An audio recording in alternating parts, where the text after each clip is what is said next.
자, 정책실장에는 김용범 전 기재부 1차관, 경제성장수석의 하준경 교수, 그리고 정무수석의 4선을 지낸 전 국회의원 우상호 전 의원, 홍보수석에는 언론인 출신의 이규현 전 JTBC 고문 등, 민정수석에는 검찰 특수부 출신 오광수 변호사를 각각 인선을 했는데, 대통령실은 현장 경험을 중시해서 인선했다라고 배경을 밝혔습니다.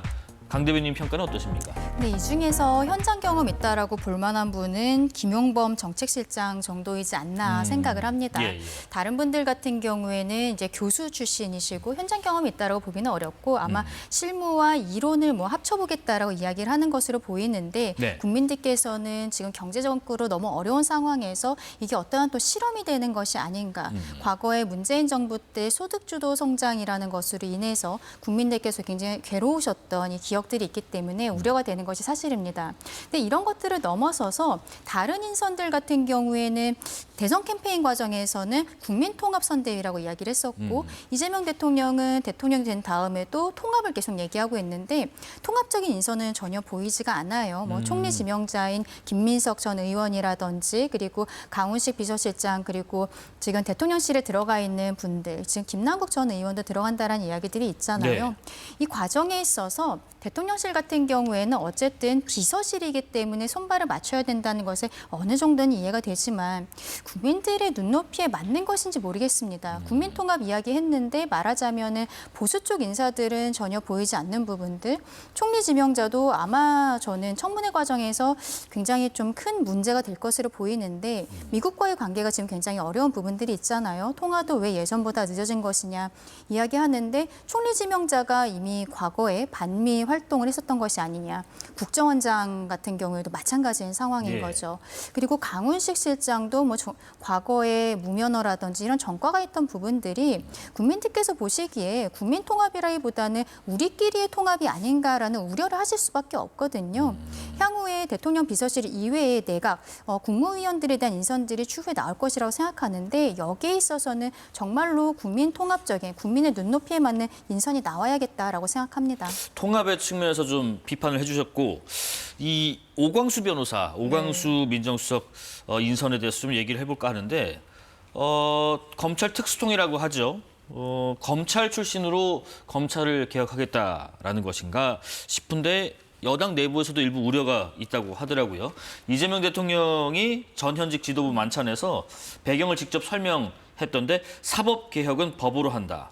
이건 무슨 뜻인가요? 그러니까 오광수 민정수석 내정자에 대해서 예. 비토가 나왔던 거는 개인의 신상이나 과거 이력에 근거하고 있다기보다는 네. 검찰 출신이라는 점, 특수통이라는 점, 그리고 윤석열 전 대통령과 같이 근무한 이력에 있다라는 점 등인 것 같습니다. 네네. 물론 그만큼 검찰이 그리고 검찰 출신 인사들이 신뢰를 잃었다는 부분을 방증한다라고도 생각하는데 민정수석과 관련해서 기본적으로 대통령의 참모입니다. 비서진이에요. 그럼 대통령이 평가와 관련해서 대통령의 의중을 잘 파악하고 사정 기능을 하고 또 시중에 있는 어떤 정보랄지 이런 부분을 취합해서 보고를 해야 되는 기능과 관련해서 대통령이 본인과 이제 뜻이 맞다라는 점을 여러 차례 확인했다라고 했고 또 단순히 검찰 출신이라고 해서 이 부분이 배제 사유로만 작용하는 게 맞는 것인가라는 문제가 있고 또 검찰 개혁과 관련해서 특수통 출신이 검찰 개혁의 적임자라고 할 수 있느냐라고 했을 때 민정수석실이 검찰 개혁하는 거 아닙니다. 지금 법무부 장관이 누가 되는지도 열려 있는 상황 속에서 네네. 그 부분 간에 또 조율하는 부분을 봐야 될 부분도 있고 또 기본적으로 이 검경 수사권 조정이다, 검찰 개혁이다라는 형식으로 저희가 지칭해서 그렇지 이게 다 입법 사안입니다. 그러니까 국회에서 처리를 해야 되는 거예요. 문재인 정부 때도 검경 수사권 조정은 형사소송법을 개정하고 또 검찰청법을 손질하는 이런 방식으로 될 수밖에 없습니다. 예. 전반적으로 이제 법이 일치하고 모순되지 않도록 이걸 다 점검하는 부분이 국회 그리고 이제 대통령실의 몫이긴 하지만 민정수석 한 사람에게 그 부분이 쏠리지는 않는다라는 점. 그래서 대통령이 또 여러 차례 확인했다는 거 아닙니까? 인사 검증 과정에서도 검찰 개혁에 대한 의지 그리고 검찰 개혁에는 검찰을 또 설득해야 되는 부분도 있기 때문에 검찰 출신 인사라는 이유만으로 좀 비토를 놓기는 조금 부족한 게 아닌가라는 생각입니다. 결국 팔이 안으로 굽는 거 아니냐 이런 비통나 비판도 있지만은 이미 확인을 했고 걱정할 거 없다라는 게 대통령실 설명인데 한번 지켜보죠. 지금 민정수석에 오광수 변호사 임명되면서 좀 전에 말씀하신 것처럼 법무장관은 그럼 누가 될 것인가 하는 부분도 관심입니다. 일각에서는 그러면 법무장관은 비검찰 출신 혹은 뭐 정치인 중에서 임명되지 않을까. 그래서 검찰 개혁의 과제를 추진하지 않겠느냐. 어떻게 관측하시는지요? 지금 법무부 장관이랑 예. 또 대통령실 내에 사법개혁을 완성하기 위해서 사법제도 비서관이라는 자리를 새로 만들었는데 네. 여기에도 아직 인선이 되지 않았거든요. 그러네요. 이 두 명의 인선을 보면은 이재명 대통령 체제가 어떠한 방향으로 사법개혁을 할 것인지를 알 수 있을 것이라 생각을 합니다. 그런데 오광수 변호사가 민정수석 함야평에 올랐을 때 민주당 내에서 서용교 의원이라든지 그리고 조국혁신당에서 황운하 의원, 박은정 의원 이런 사람들이 방송에 나가서 심지어 황운하 의원은 개가 주인을 무는 일이 반복될 수 있다라는 극단적인 표현까지 썼어요. 굉장히 반대하는 모습들을 보였습니다. 그럼에도 불구하고 이 내정자라는 것이 설이 아니라 실제로 임명이 된 거잖아요. 예. 그것을 보았을 때는 저는 이재명 대통령이 약간 모순적인 면이 보였다라고 생각하는 게 검찰의 개혁은 해야 된다라고 하면서 검찰이 일을 잘한다는 것에 대해서는 인정하는 인사가 아니었나라고 생각이 드는 거죠. 어쩔 수 없이 또 쓸 수밖에 없다. 그렇죠. 예. 그러니까 본인과 가까운 사람 중에서 연수원 동기잖아요. 오광수 변호사는 가까운 사람 중에서는 뭐 능력과 이런 것들이 뭐 괜찮다라고 하면 사법개혁에 대한 의지를 확인했다라고 대통령실에서 이야기를 했는데 글쎄요, 이거를 국민들께서는 사상 검증했다라는 건가 이렇게도 받아들이실 수 있다고 생각합니다. 이런 것들을 보았을 때는 예. 저는 법무부 장관이나 사법제도 그 비서관 같은 경우에도 법조인 출신이 들어갈 것 같다라고 생각합니다. 어떤가요? 그 검찰 출신이 아니거나 법조인 출신이 아닌 사람이 검찰 개혁에 드라이브를 걸면 오히려 더 반발이 거센가요? 그런데 이게 여론이 무르익어야 되는 부분이 있지 않겠습니까? 이 문재인 정부 때는 아마 검찰 개혁에 대해서도 상당히 좀 반대급부의 여론이 높았던 것 같아요. 특히 검찰 조직 안에서. 그런데 윤석열 정부를 거치면서 검찰 내부에서조차 또 검찰 출신들조차 검찰은 지금 그대로 존속하는 것은 최소한 아니지 않느냐라는 저는 사회적 공감대는 어느 정도 형성이 된 것 같습니다. 네. 기본적으로 검찰이 이를테면 윤석열 전 대통령의 구속 취소가 됐을 때 뭐 법원이 그런 결정을 할 수 있다라고 생각한다고 하더라도 당연하지만 유례가 없는 일이었기 때문에 즉시항고를 했었어야 됩니다. 이거는 그냥 거의 상식이에요, 법조에. 근데 그걸 하지 않았습니다. 그리고 김건희 여사에 대해서 무혐의를 주면서 저희가 주요 사건은 기소를 하면서 상당히 공을 들여서 브리핑을 하는 게 통상적인 검찰의 문법이죠. 근데 무혐의를 주면서 죄가 되지 않는다. 주식 예. 투자에 문해악이기 때문에 같이 가담했다고 보기 어렵다. 그리고 우리는 할 수 있는 강제 수사를 다 했다라고 4시간 넘게 브리핑했습니다. 바로 다음 날 강제 수사하지 않았다는 게 서울중앙지검 국정감사장에서 드러났어요.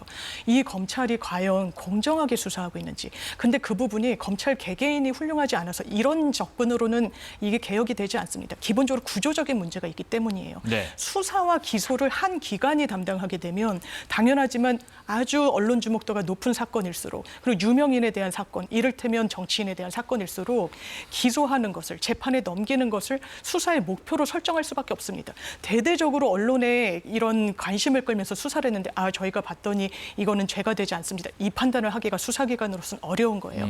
구조적으로 이 기능을 분별할 필요가 있습니다. 그래서 기소와 공소유지에 최선을 다할 수 있도록 공소청을 만들고 또 수사 인력을 경찰과 같이 조율하게끔 별도의 이런 기관을 만드는 게 이게 저는 좀 건강한 방향이라고 생각합니다. 자, 이런 가운데요. 이재명 대통령이 새 헌법재판관 후보군으로 본인 사건을 변호를 맡았던 이승엽 변호사를 검토 중인 것으로 알려졌습니다.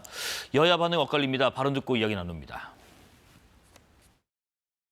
대통령은 측근이라고 해서 쓰거나 사람을 쓰거나 그러지 않습니다. 일을 가장 잘할 사람, 헌법재판관으로 일을 가장 잘할 사람, 그리고 중심을 잡고 위원 등 그리고 헌법을 잘 해석해서 적용할 사람 네. 이렇게 선택했을 거라고 생각하고 있습니다.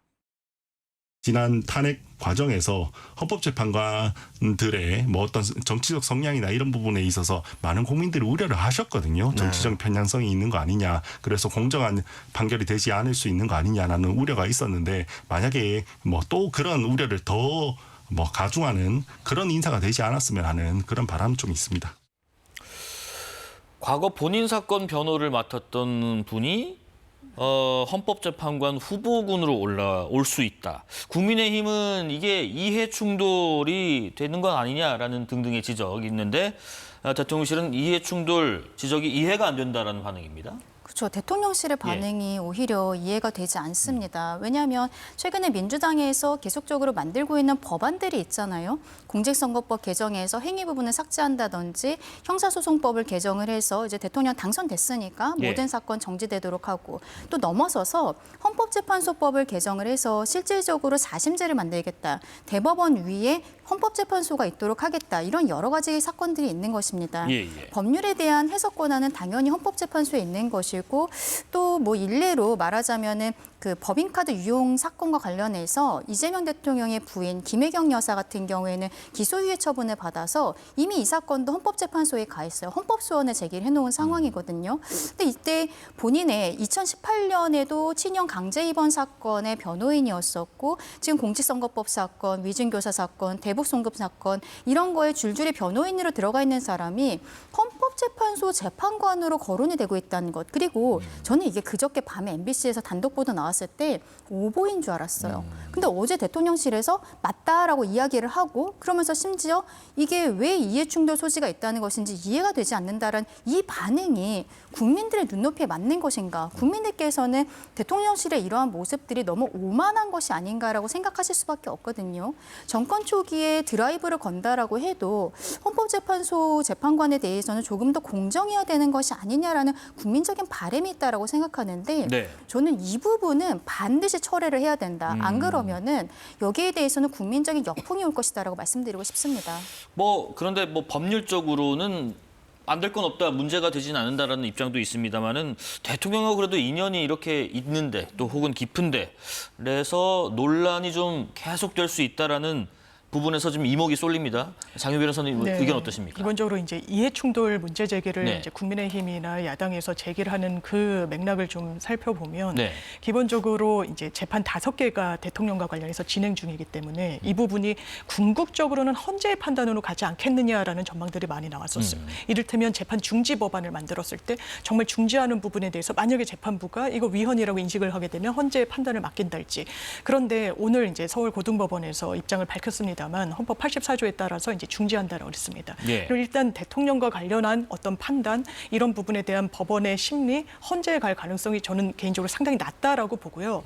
설사 만약에 가더라도 아마 강 변호사님 짚어주신 대로 김혜경 여사에 대한 뭐 사건이랄지 이런 부분을 또 헌재가 보고 있는 부분이 있으니까. 근데 제도적으로 대한민국 사법 시스템이 그렇게 허술하진 않습니다. 만약에 공정한 재판을 이 해당 재판부, 해당 법관에 대해서 기대하기가 어렵다라고 하면 재척이든 기피든 회피든 여러 이제 구조적으로 그 사건에는 그 관여를 하지 않도록 하는 이런 제도적인 법률이 마련이 돼 있습니다. 그렇기 네네. 때문에 대통령실의 입장은 대통령의 과거 사건을 수행했다는 이유만으로 공직의 결격이라고 하는 부분이 과연 맞느냐라는 문제의식을 갖고 있는 것 같고요. 이 이승엽 변호사 같은 경우에는 이제 고등 부장까지 역임을 했고 그러니까 상당한 이제 재판 이력과 연륜이 축적이 돼 있고 또 헌법재판관의 파견 법관으로서 이 실질적인 행정 그리고 이런 실무 업무를 좀 체화했던 그런 또 이 장점이 있는 그런 법관입니다. 때문에 지금 세 분이 하마평에 오르고 있는데 최종적으로는 뭐 강 변호사님이나 아니면 국민의힘에서 말씀 주시는 부분까지